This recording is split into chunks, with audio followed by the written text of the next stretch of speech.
Japan का Pearl Harbor पर हमला। पर्ल हार्बर का हमला द्वितीय विश्व युद्ध के इतिहास की सबसे महत्वपूर्ण घटनाओं में से एक था। यह हमला 7 दिसंबर जाजरियन को जापान द्वारा अमेरिका के हवाई द्वीप में स्थित पर्ल हार्बर नेवल बेस पर किया गया।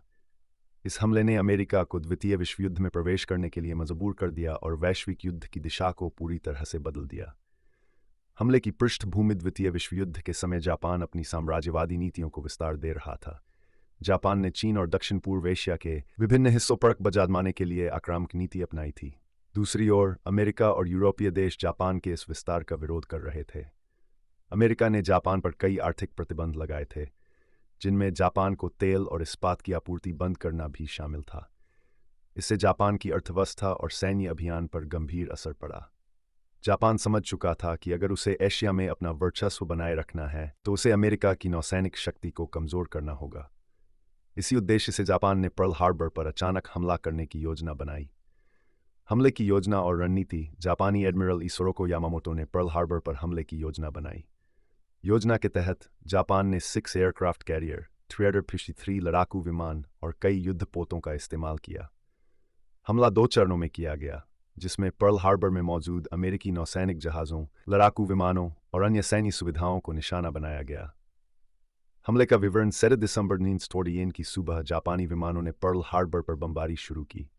हमले में अमेरिकी नौसेना के कई प्रमुख जहाज डूब गए, जिनमें यूएसएस एरिजोना, यूएसएस ओक्लाहोमा और यूएसएस वेस्ट वर्जीनिया शामिल थे। इसके अलावा 200 से अधिक अमेरिकी विमान नष्ट हो गए और 2000 से अधिक अमेरिकी सैनिक और नागरिक मारे गए, जबकि 1000 से अधिक लोग घायल हुए। परिणाम और प्रभाव। अमेरिका का द्वितीय विश्व युद्ध में प्रवेश। इस हमले के अगले ही दिन 8 दिसंबर 1941 को अमेरिका ने जापान के खिलाफ युद्ध की घोषणा कर दी। इसके साथ ही जर्मनी और इटली ने भी अमेरिका के खिलाफ युद्ध की घोषणा की, जिससे द्वितीय विश्व युद्ध वैश्विक स्तर पर और भयंकर हो गया। जापान की आक्रामक नीति। पर्ल हार्बर की जीत से जापान को शुरू में उत्साह मिला, लेकिन लंबे समय में यह एक भारी भूल साबित हुई।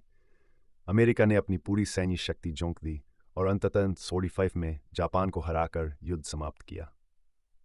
प्रसिद्ध भाषण। अमेरिकी राष्ट्रपति फ्रैंकलिन डी रूजवेल्ट ने इसे एक तारीख जो हमेशा बदनाम रहेगी, a date which will live in infamy, कहा। निष्कर्ष। पर्ल हार्बर पर हमला इतिहास में उस क्षण के रूप में दर्ज है जिसने न केवल अमेरिका को युद्ध में धकेला, बल्कि द्वितीय विश्व युद्ध की दिशा को पूरी तरह से बदल दिया।